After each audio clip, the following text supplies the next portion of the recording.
vraiment un grand plaisir de vous avoir tous sur cette plateforme pour partager ensemble nos updated connaissances sur tout ce qui concerne au jour d'aujourd'hui le thème COVID. Bon, c'est quelque chose qui nous préoccupe à tous et nous sommes fiers d'avoir toute une équipe qui, depuis le centre de la vaccination, en passant par le call center, en passant par le service des urgences, en passant par les services COVID et les unités de soins intensifs, médicales et chirurgicales, tous on a travaillé en tant qu'équipe pour pouvoir essayer autant que possible de vaincre cette pandémie, On a réussi dans plusieurs domaines, on a échoué dans d'autres, mais on va apprendre beaucoup de notre expérience. Ce soir, j'ai le plaisir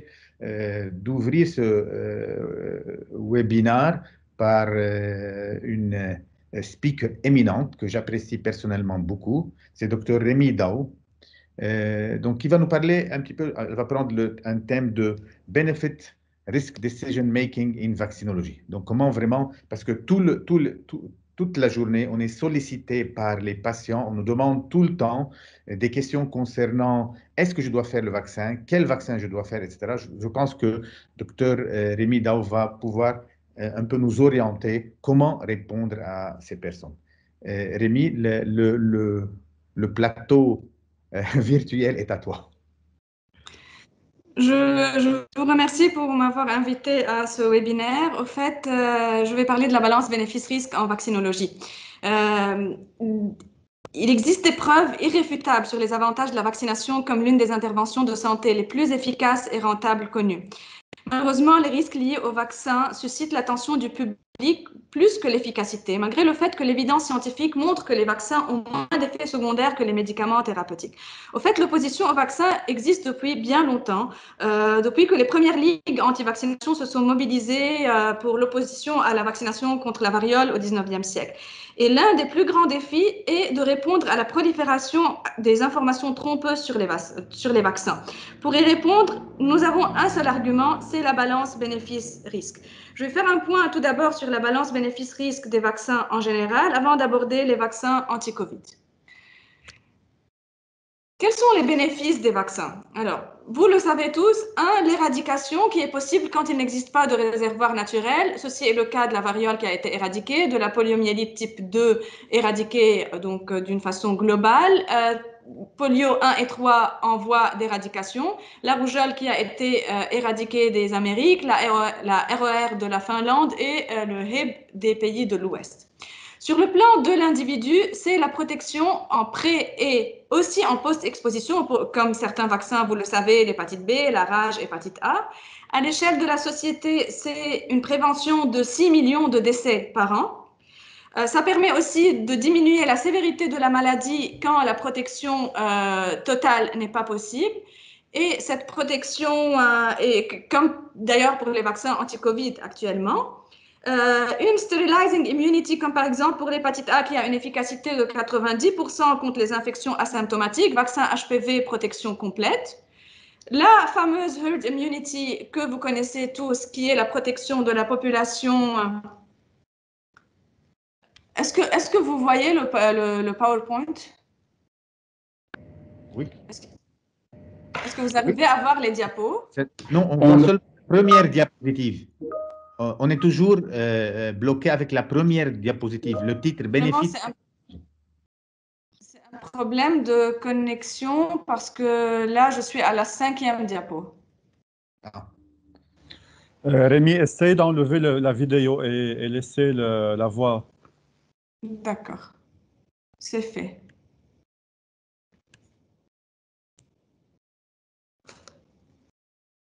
C'est bon? OK. Alors, on est à la herd immunity et là, il faut savoir que le taux de couverture nécessaire dépend du R0, le fameux reproduction number, c'est-à-dire le nombre moyen de transmission attendu à partir d'un cas introduit dans une population susceptible. Pour la rougeole, c'est 95%. Pour la COVID, on a parlé d'un taux de 70%.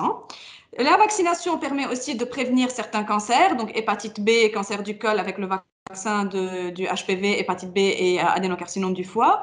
Sur le plan économie de la santé, donc une réduction des coûts évalués à 10 milliards de dollars par an et un retour sur investissement entre 12 et 18%. Elle permet également de prévenir la résistance aux antibiotiques, de prolonger l'espérance de vie et de protéger les voyageurs contre certaines maladies tropicales, dont la fièvre jaune, par exemple.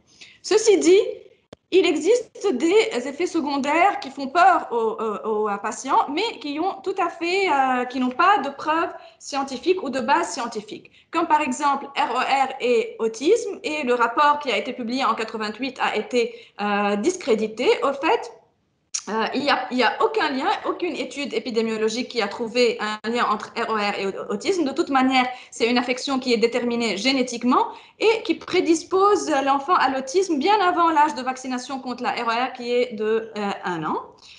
Pour le thymérosal, aucun lien entre thymérosal et maladie donc neuropsychomotrice. De toute manière, il n'existe actuellement que dans les multivials des multidoses donc du vaccin antigrippal qu'on n'a pas au Liban en tout cas. Guillain-Barré, au fait, les cas sont apparus avec les vaccins anti-swine flu en 1976 et depuis, les études n'ont pas tranché. Ce qu'on sait actuellement, c'est que le risque de Guillain-Barré lié à l'infection à la grippe est bien supérieur au risque lié à la vaccination, qui est de 1 cas sur à peu près 1 million de vaccins. Ce qui est sûr, c'est que la vaccination diminue le risque de Guillain-Barré durant la saison de grippe. Hépatite B et auto-immunité, donc 2 grandes études de cas contrôle n'ont pas montré d'association entre le vaccin de l'hépatite B et la sclérose en plaques. Donc, il n'y a pas de lien de causalité.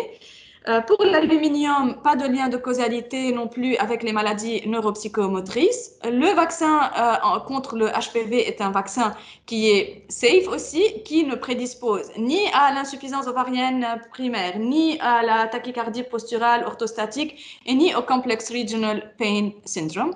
Quant à la théorie du too many too soon, ça n'a également pas de base scientifique puisque les enfants peuvent répondre à une multitude de vaccins à la fois. Les études théoriques, c'est 10 000 vaccins à la fois et ça ne prédispose pas à des maladies auto-immunes à l'âge adulte.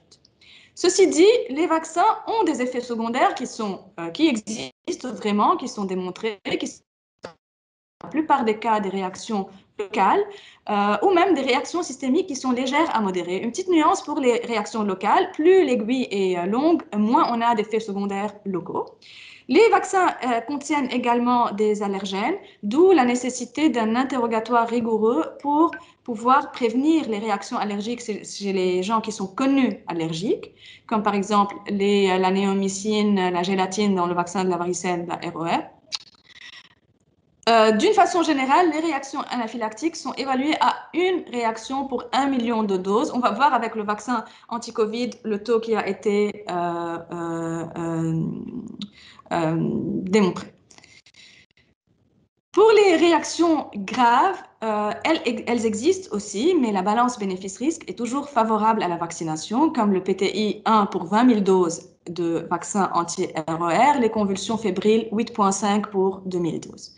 Mais pour parler de balance bénéfice-risque, il faut comparer il faut déjà prendre les bénéfices établis du vaccin et comparer les effets secondaires du vaccin aux complications potentielles de la maladie, mais aussi aux effets secondaires possibles du traitement de la maladie. J'ai pris l'exemple du vaccin anti-pneumocoque, par exemple. Comme effet secondaire, c'est dans 10% des réactions locales banales, dans 1% des cas de la fièvre et dans 1 pour 1 million de cas des réactions anaphylactiques. Alors que la maladie, vous le savez tous, si c'est une méningite, c'est un décès dans 1 cas sur 10. Si c'est un sepsis, c'est un décès dans chez 4% des patients, sans oublier la pneumonie, les otites, avec tout le burden de ces maladies.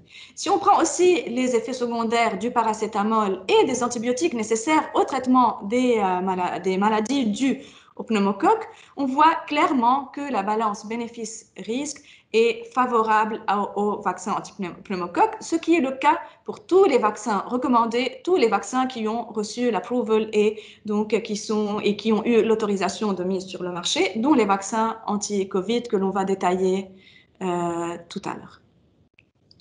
Alors, on va prendre la même logique pour les vaccins anti-Covid.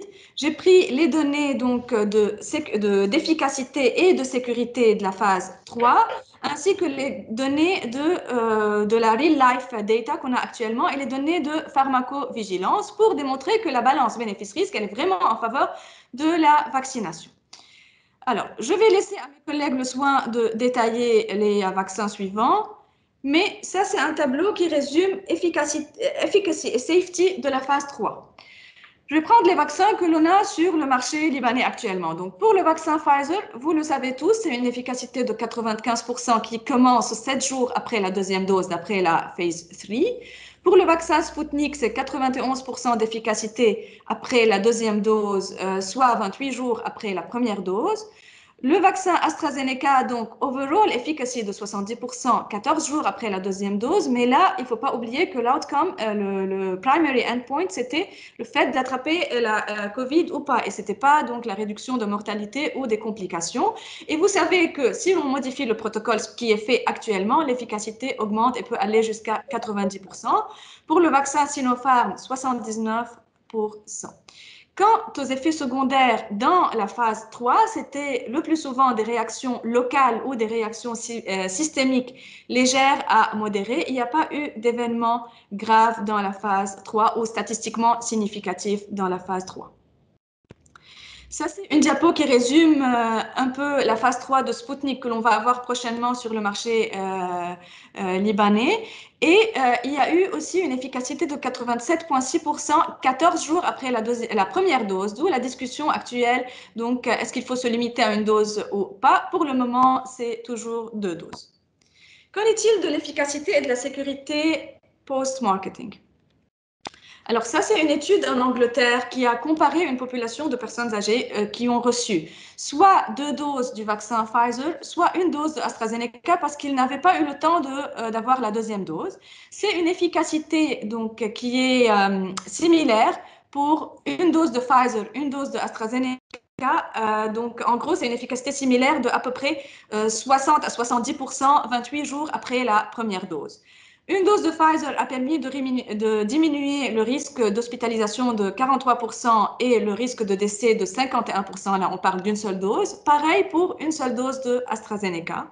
2 doses du vaccin Pfizer ont permis, donc, ont donné une efficacité de 89%, 14 jours après la deuxième dose. Et ce qui est intéressant, c'est que c'est des personnes qui sont âgées de plus que 80 ans. C'est une étude israélienne qui a démontré une efficacité de 90% à J21 post une dose du vaccin Pfizer.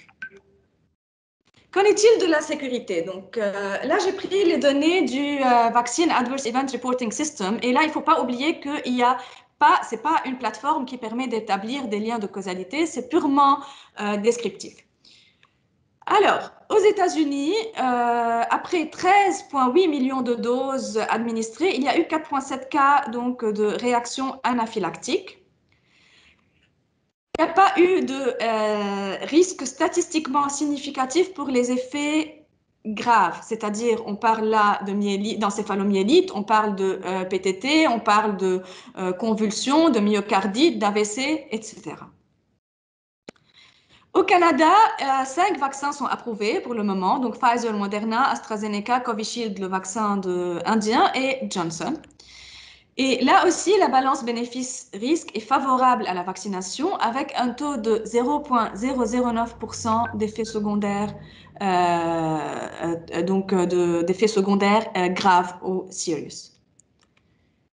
C'est des données spécifiques donc aussi canadiennes, mais d'Ontario. Et là, c'est 1,3 effets secondaires sérieux sur 100 000 doses, une balance bénéfice-risque nettement positive. Pour ce qui est du vaccin Sputnik, c'est une étude qui a été faite c'est des données plutôt donc d'un hôpital en Argentine et c'est suite à la vaccination de 707 professionnels de santé. 71% de ces personnes ont eu au moins un effet secondaire, ce qui est tout à fait concordant avec les données de la phase 3, donc si on voit les données de la phase 3, c'est à peu près 65% d'effets secondaires. La majorité, c'était des effets secondaires locaux, donc une douleur au site d'injection, rougeur, œdème, des effets systémiques genre fièvre dans 40% des cas, et il y a eu une seule hospitalisation.